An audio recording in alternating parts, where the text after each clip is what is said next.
Au nord-est de 800 se trouve le très ancien village de Sombre, qui fut le point central de 800 au Moyen-Âge, lorsqu'il y a 1000 ans, les pèlerins qui se rendaient à Rome débarquaient en provenance de Canterbury. À partir du XIXe siècle, Sombre a perdu de son importance, tandis que la partie littorale du village de 800 se développait. Au XXe siècle, et encore maintenant, il est constitué de plusieurs grandes et belles fermes.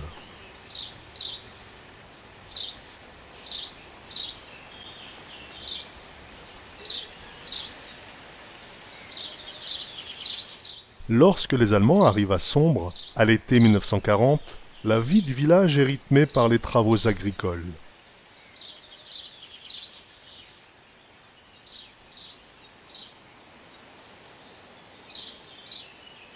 La position sur les hauteurs de Sombre, à 150 mètres d'altitude, offre une vue imprenable sur la baie de 800.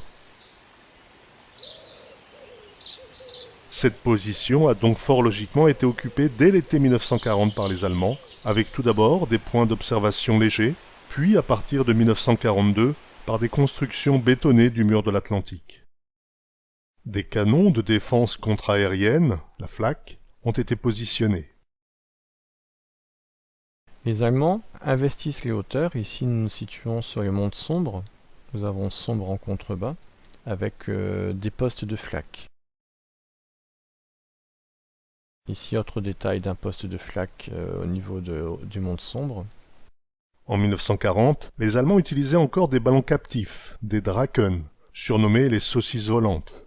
Lorsqu'ils sont en nombre important, les ballons captifs peuvent servir à protéger des positions non fortifiées contre l'aviation ennemie. Au début de la Seconde Guerre mondiale, les Draken reliés au sol par de solides câbles décourageaient les avions ennemis et les empêchaient de survoler la position, au risque de heurter les câbles retenant ces ballons captifs. Le Draken, le dragon en français, est un ballon captif de forme allongée, équipé d'un empennage, qui fut surtout utilisé pendant la Première Guerre mondiale comme ballon d'observation. Les ballons captifs étaient gonflés à l'hydrogène. Ils étaient reliés au sol par 2 câbles principaux, un câble pour l'ascension du ballon et un câble de 2000 mètres pour cerf-volant. Chaque câble était entraîné par son propre moteur à essence. Le ballon captif français de type M a été copié pour la confection des Drakens allemands après la Première Guerre mondiale. L'avantage du ballon captif français lui permettait de résister à des vents de 25 km/h, alors que le Draken allemand de la Première Guerre mondiale ne pouvait être déployé lorsque les vents étaient supérieurs à 15 km/h. L'amélioration du ballon captif français tenait à la présence de 3 empennages souples à l'arrière, de la sorte que le ballon s'orientait et pouvait s'immobiliser dans le vent. Dans la nacelle, 2 opérateurs faisaient des relevés de terrain et communiquaient les consignes. Ils faisaient également des photos, comme on peut le voir avec l'appareil sanglé sur la droite. En 1940, sur 800, au niveau de Sombre, on peut voir ici un ballon captif avec sa nacelle.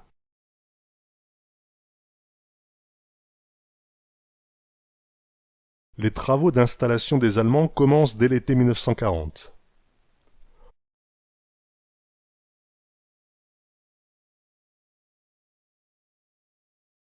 Au début, les soldats allemands sont installés de façon provisoire.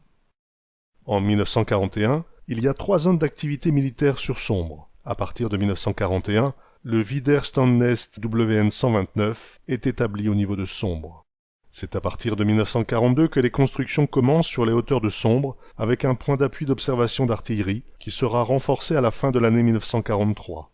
Des 3 points fortifiés localisés sur Sombre, c'est le Widerstandsnest WN-129 qui contient la plus grande variété de bunkers et de souterrains. Le WN-129 est entouré d'un large fossé anti-char pour la défense rapprochée, dont on peut encore aujourd'hui deviner la partie sud.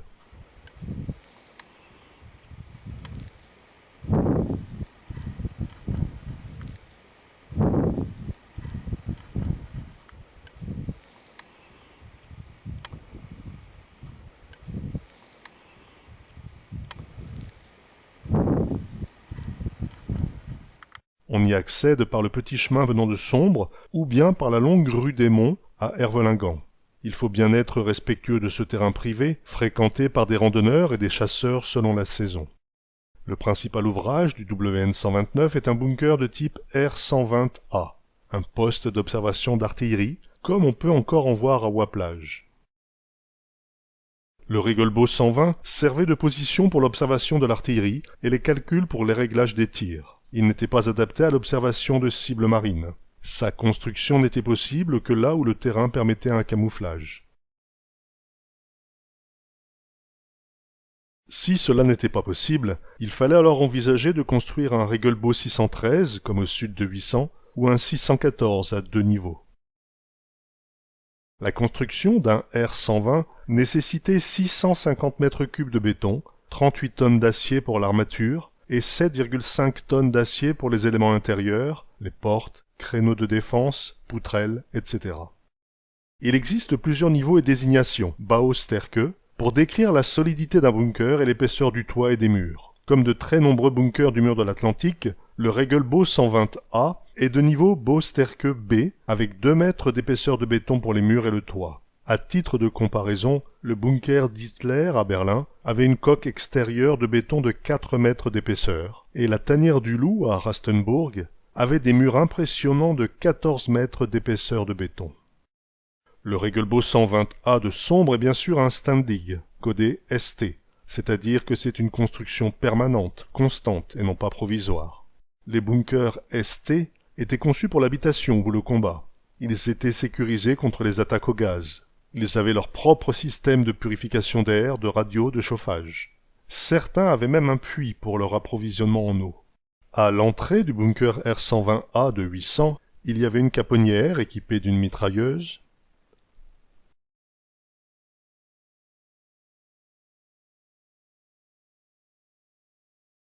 On entrait par le sas d'accès défendu par le créneau de tir de la salle de commandement. Après être passé dans le sas étanche au gaz, on entre alors dans la salle de vie, la pièce pour que les soldats puissent dormir et manger pendant qu'ils étaient en service. Après l'avoir traversé, on arrive dans la salle des calculs de tir, puis dans la chambre d'observation, qui était surmontée d'une coupole blindée, équipée d'un périscope. Le R120A comportait 9 pièces qui avaient chacune une fonction précise.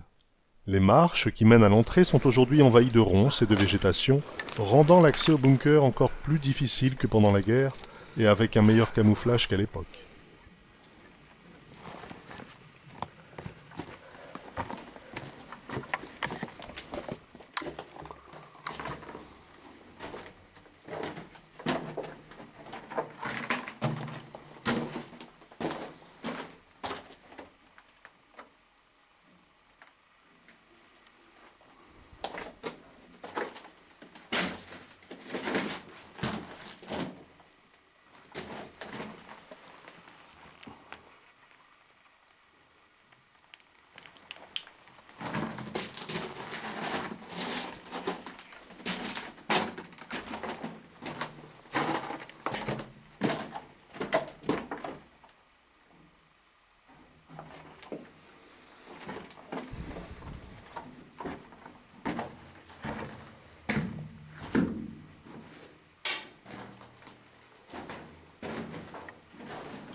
Disons qu'il y avait une chambrée, donc encore un plafond des deux.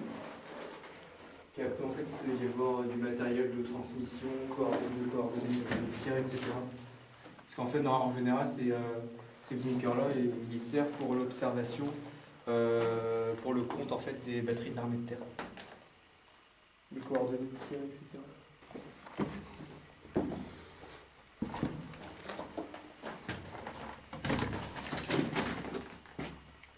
Alors ici, vous voyez, il y a un soldat allemand dessiné avec eux. Je ne sais pas si c'est l'époque.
À l'entrée du bunker, on trouvait une grille de type 491 P2.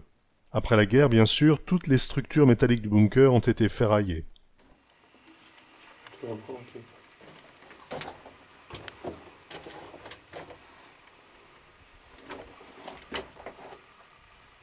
La fonction première de la grille est d'interdire l'accès au sas d'entrée.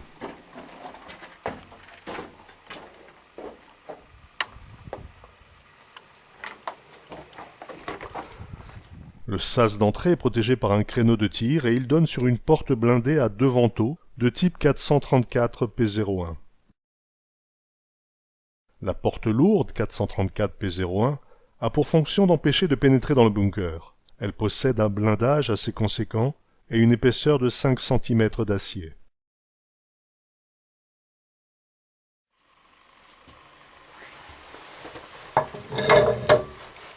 Elle est composée de 2 vantaux, d'une part car cela facilite son installation, et d'autre part cela pourrait permettre de pouvoir sortir du bunker au cas où la partie basse de la porte serait obstruée.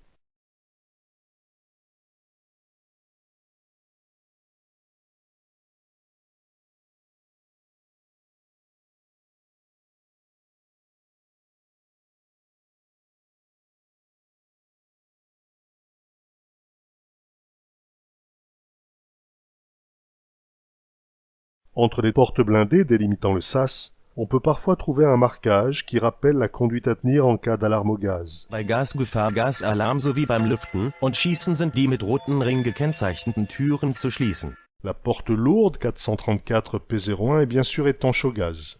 Une fois passée, on arrive dans le sas étanche au gaz, où l'on peut se décontaminer le cas échéant.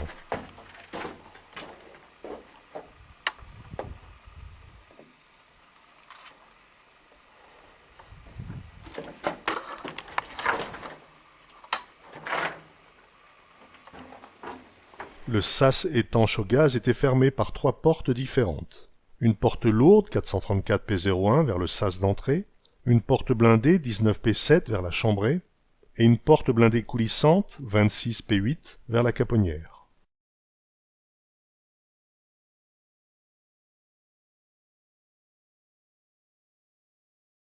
La caponnière était équipée d'un créneau de défense avec une plaque de blindage coulissante 48 P8 pour fusil, pour défendre l'entrée du sas.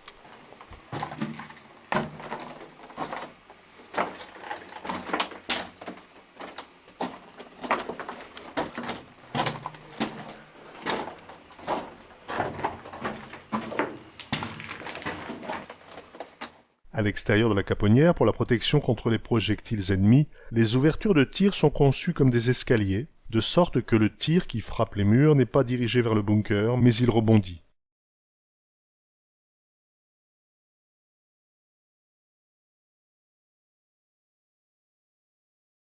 Les structures pour la défense rapprochée sont souvent recouvertes de cadres en bois pour fixer les projectiles des armes légères.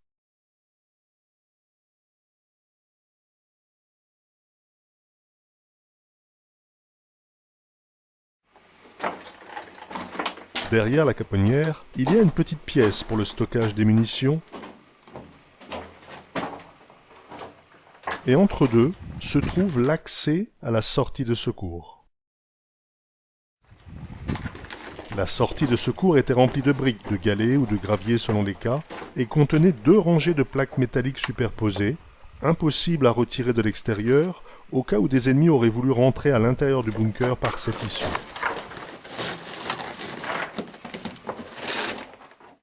Il s'agit d'un passage aménagé dans l'épaisseur du mur qui permet de rejoindre un puits accolé à l'ouvrage et équipé d'échelons. Le couloir d'accès au puits mesure 60 cm de large pour 80 cm de haut. Le passage est protégé par 2 empilements de 8 tronçons de poutrelles métalliques de type IPN, eux-mêmes protégés par des briques empilées. Ces empilements de tronçons de poutrelles métalliques protègent l'accès au puits qui est rempli de terre ou de gravats, qui seront vidés à l'intérieur du bunker en cas de nécessité de sortie par le puits de secours.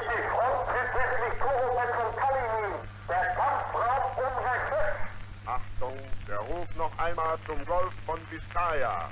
Hier ist die Hafenstadt an der südfranzösischen Atlantikküste. Achtung, noch einmal Leningrad. Und vor Leningrad und Erfolgung. Achtung, die Kanalküste. Hier Sicherungsverbände der Kriegsmarine am Kanal. Cette issue de secours est fermée par un volet blindé étanche de type 410 P9. Toutes les différentes portes blindées ont malheureusement été ferraillées après-guerre. En repartant vers le sas étanche au gaz, on entre dans la salle de vie, la salle de service, pour que l'équipage puisse vivre pendant qu'ils étaient en service. Là, les lits. Les accroches de lit.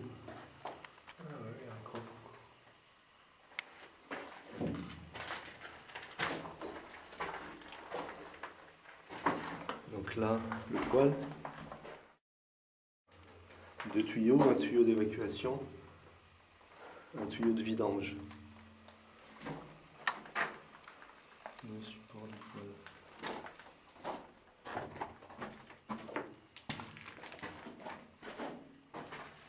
Alors là, il y a de la craie, mais attention de toucher sur des paquets. Les poêles de bois, là, tu peux mettre des cartes, des affiches et tout ça. Là, il y avait un truc là.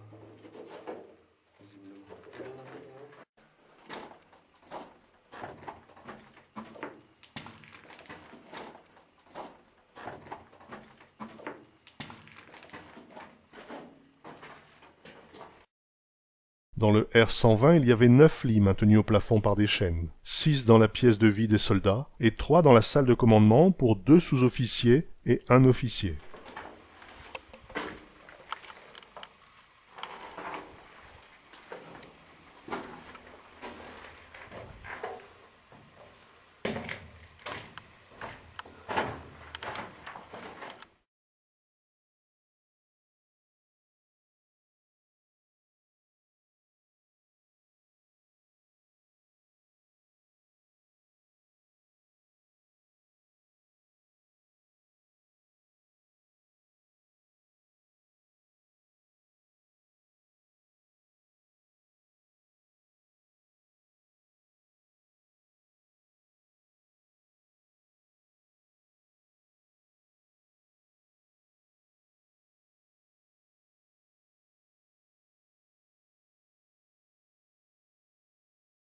Au fond à gauche de la pièce de vie se trouvait une pièce de stockage.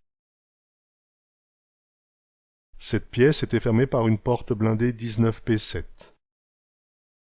De la pièce de vie, on passe par une porte blindée coulissante dans la salle des calculs de tir.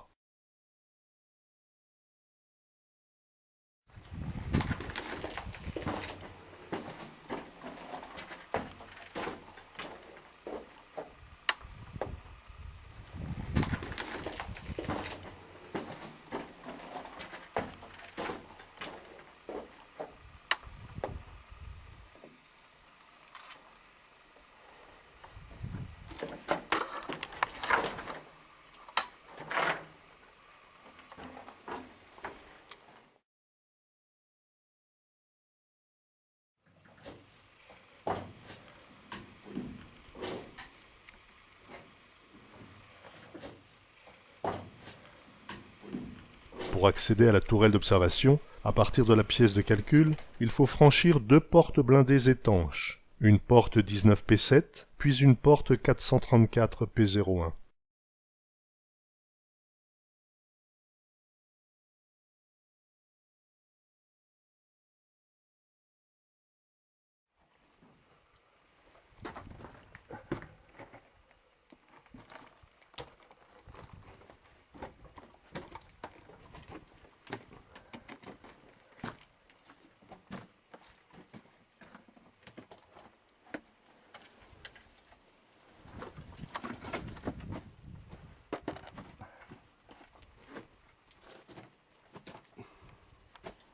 La chambre d'observation était surmontée d'une coupole, d'une cloche de type 21P7, proche de la classique 20P7, mais sans orifice de tir. Seule la partie supérieure de cette cloche blindée était visible, et comme pour les icebergs, la partie la plus importante était en dessous. On peut en avoir une idée en observant la construction par l'organisation TOT.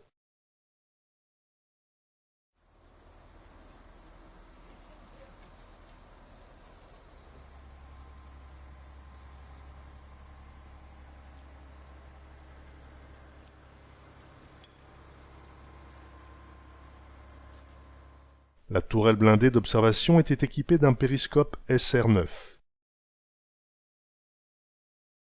La lourde coupole blindée d'observation a été ferraillée après-guerre. Il ne reste donc qu'un grand trou ouvert, d'où on a une magnifique vue sur le site des 2 caps quand le ciel est dégagé.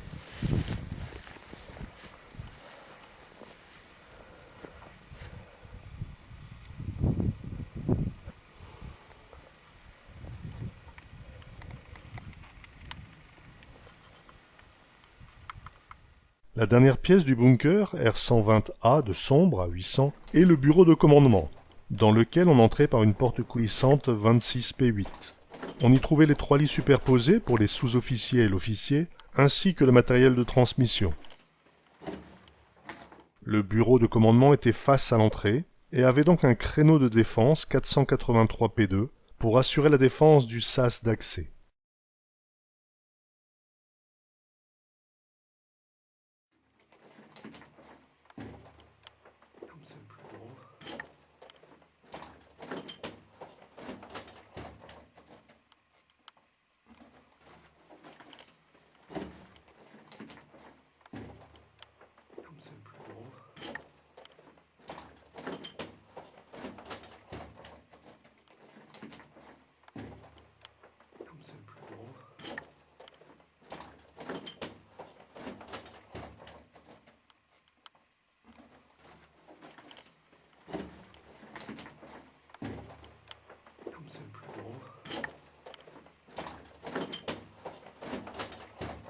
Sortons maintenant du bunker 120A de sombre.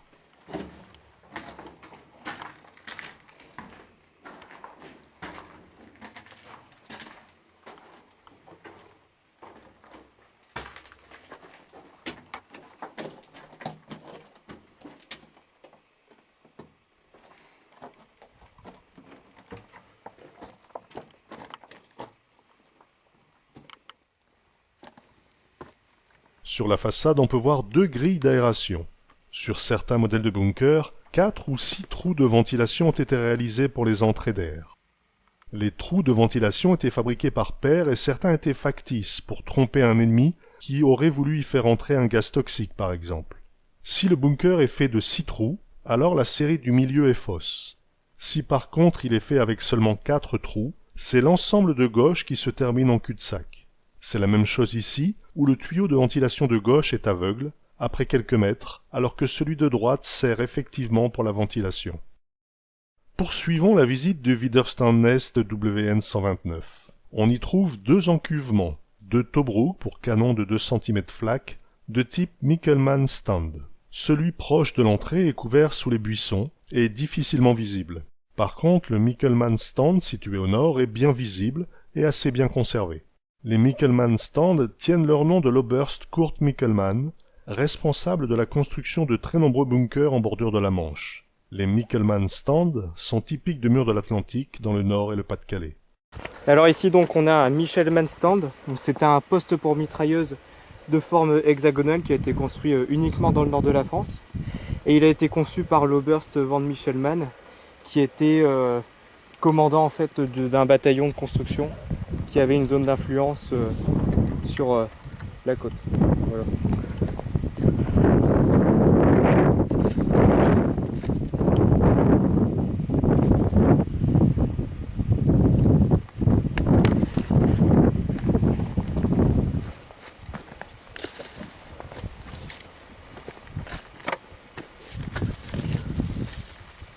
En fait, il y avait un affût au centre sur lequel en fait on mettait la mitrailleuse. Et en fait, ce qu'il y a autour, c'est c'est les réserves à munitions. Voilà.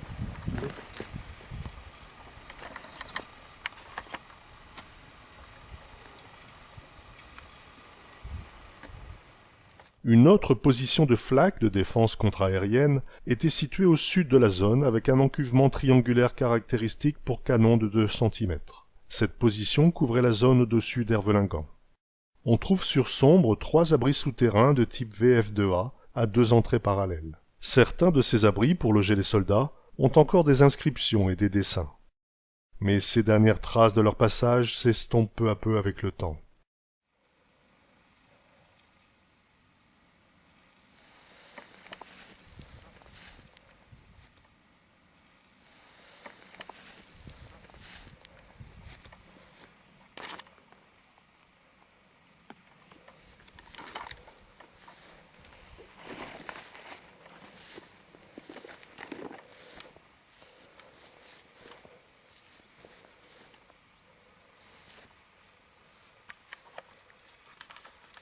Alors l'entrée, quelque part ici, c'est tout.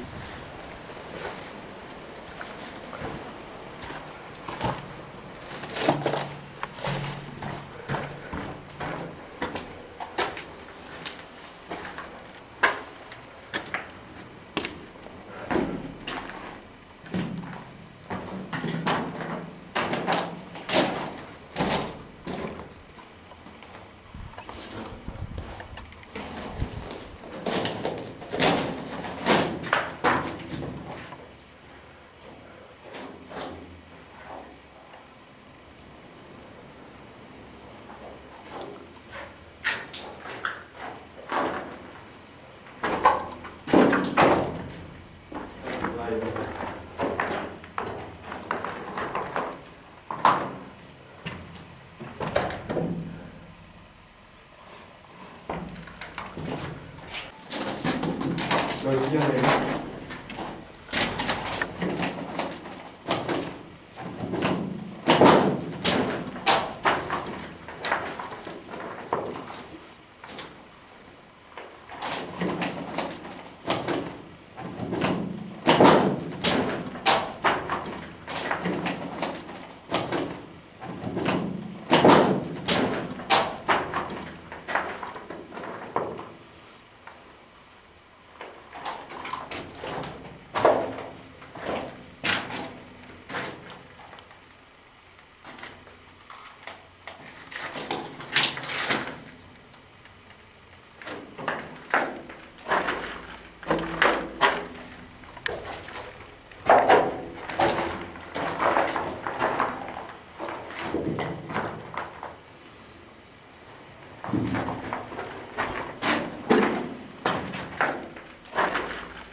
C'est très intéressant.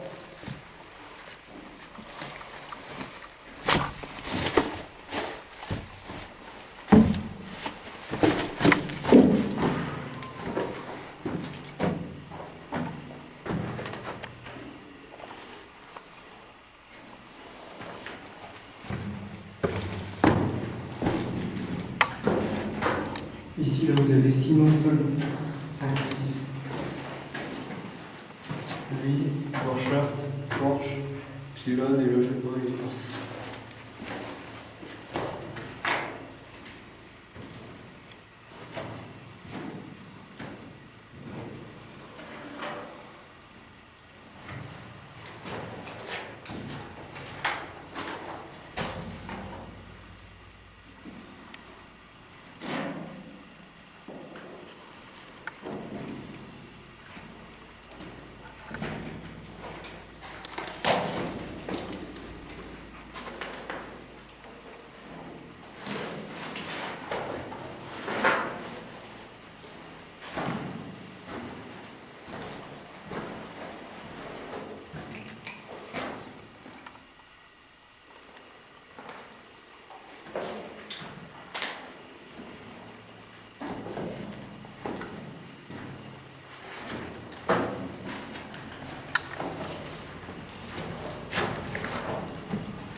Ça, c'est encore une accroche de lit.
Il devait avoir un nom, ce poker. Un nom qui devait être inscrit.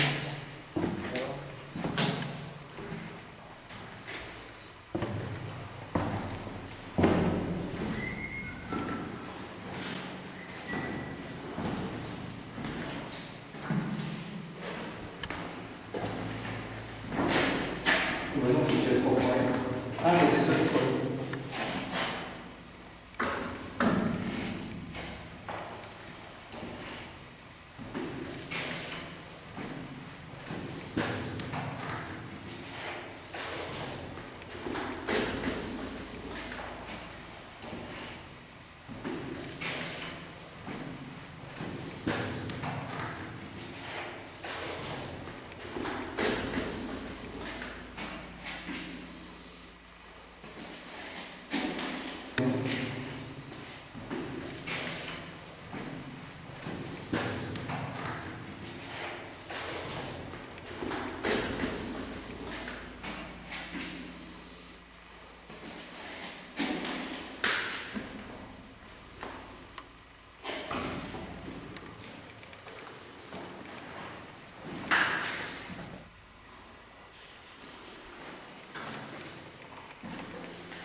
Sur le site du WN-129, on trouve un encuvement pour un projecteur de forte puissance pour guider les tirs de défense contre-aérienne nocturne. De ce point, on a une belle vue sur la baie d'Huissan, et on comprend pourquoi les Allemands s'y sont installés.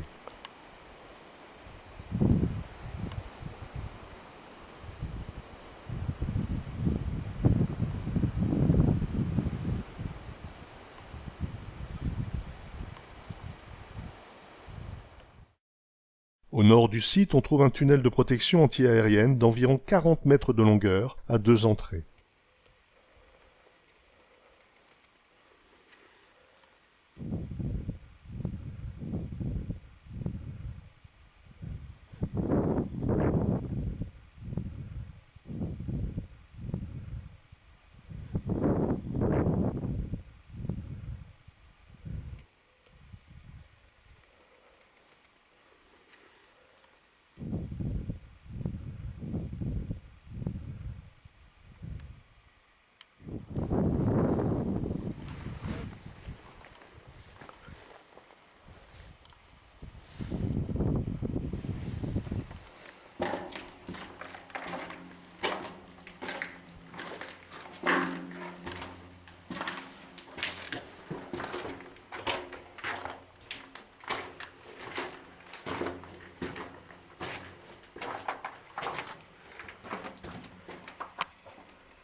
Il y a à l'intérieur 5 saillies verticales de béton qui divisent le tunnel et qui ont été réalisées afin de protéger ses occupants contre les tirs d'armes légères, les éclats et le souffle des explosions de grenades.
Au nord du WN-129, on se dirige vers le WN-128, Mont de Sombre, sur lequel on trouve plusieurs bunkers et Tobruk.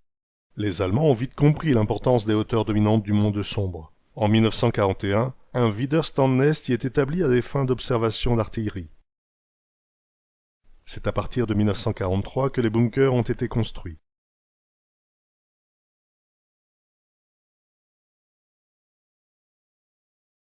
Un important abri pour approvisionnement en eau, un bunker à double citerne de type R658, a été construit entre le WN-129 et le WN-128.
tuyaux.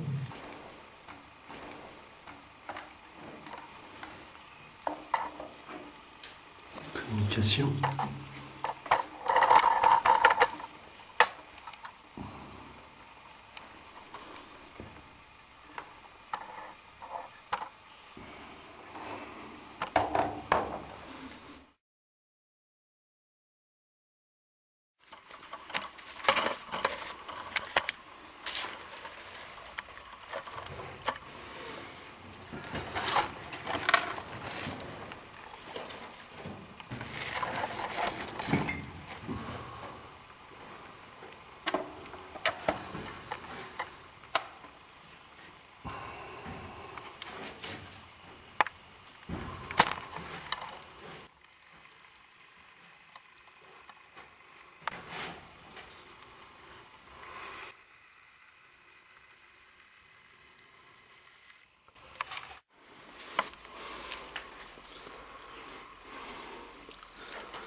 Un peu plus loin, on trouve un Tobruk de type Michelmann Stand.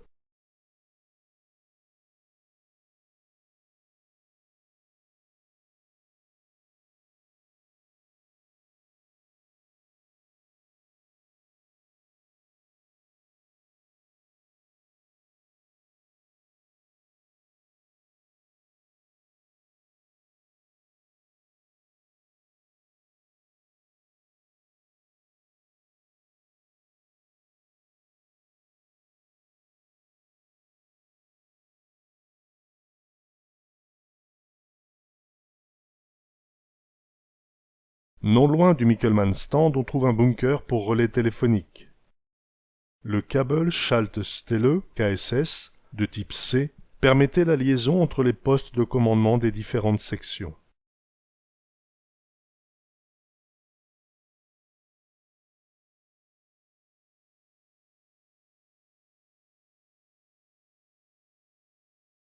En poursuivant le chemin, on arrive sur un bunker 501.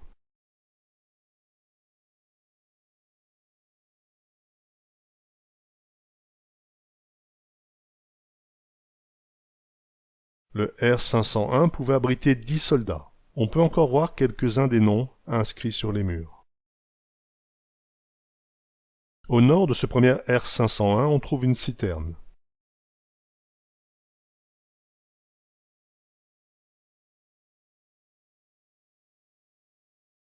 Le second bunker R501 se trouve au nord du WN128. Il a une configuration en miroir par rapport à l'autre.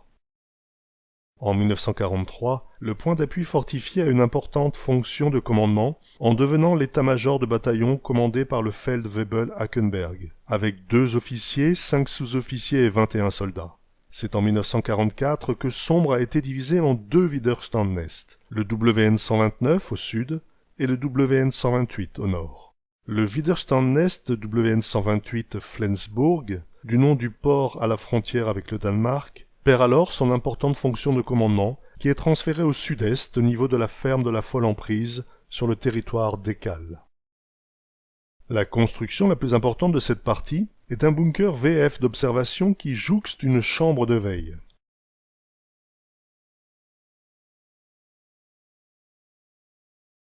Ce bunker d'observation était en contact permanent avec le bunker d'observation d'artillerie R120 du Widerstandsnest 129.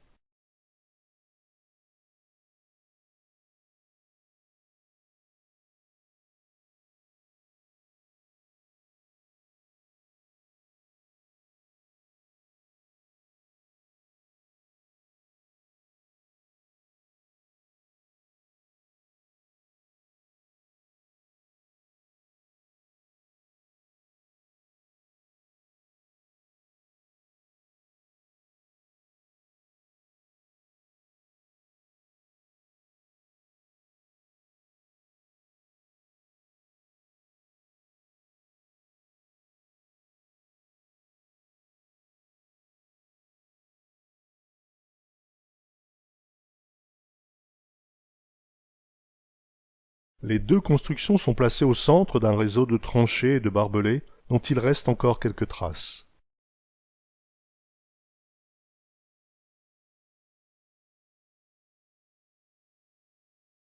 De part et d'autre du VF d'observation, on trouve un Tobruk 58C avec une vue bien dégagée sur les environs.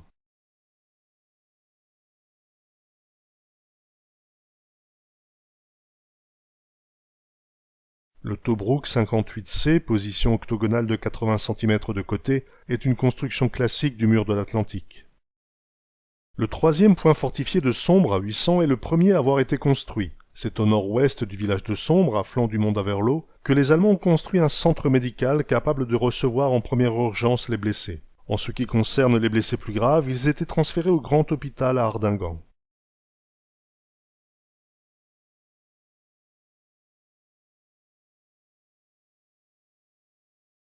Sur le WN 144, on trouve le bunker infirmerie, un abri pour transmission radio et un réservoir d'eau. En bordure de route, invisible depuis la mer, on trouve le bunker hôpital de Sombre. Ses accès ont été remblayés pour éviter qu'il y ait trop de visiteurs. Il s'agit d'un gros bunker infirmerie, SK pour Sonderkonstruktion, construction spéciale. C'est un ouvrage de marine que l'on retrouve dans la région à proximité des batteries lourdes. Il est composé de 2 entrées par lesquelles on accède à 6 pièces séparées, salle de soins, salle d'opération, mais également bureaux et stockage.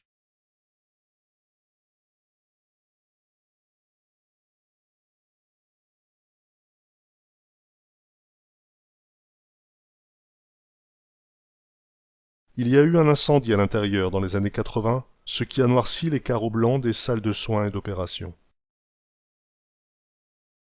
Au vu de l'état du bunker, difficile de se rendre compte du quotidien dans cette infirmerie, mais on peut se baser sur ce qui existe dans d'autres sites.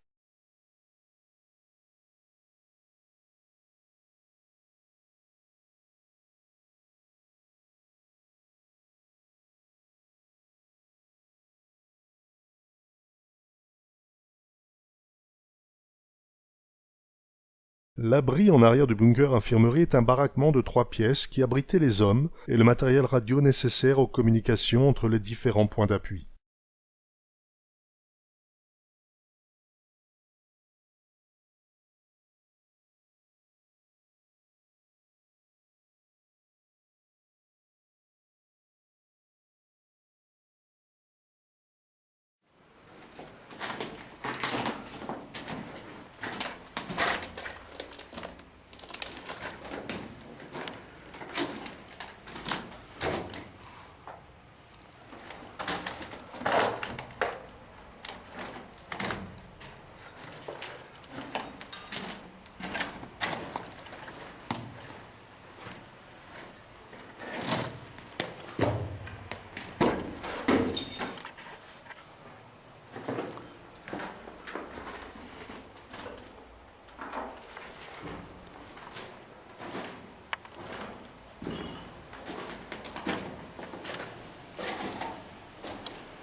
Derrière le bunker hôpital, dans les buissons, se trouve un réservoir d'eau.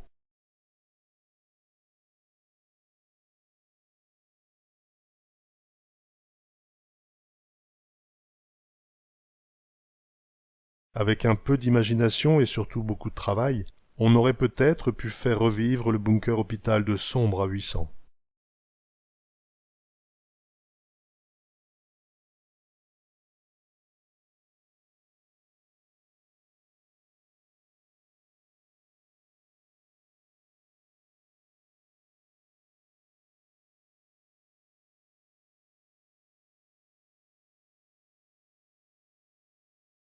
Au cimetière de Sombre, le centre de l'ancien village de 800, reposent aujourd'hui, côte à côte, quelques-uns des ennemis d'hier.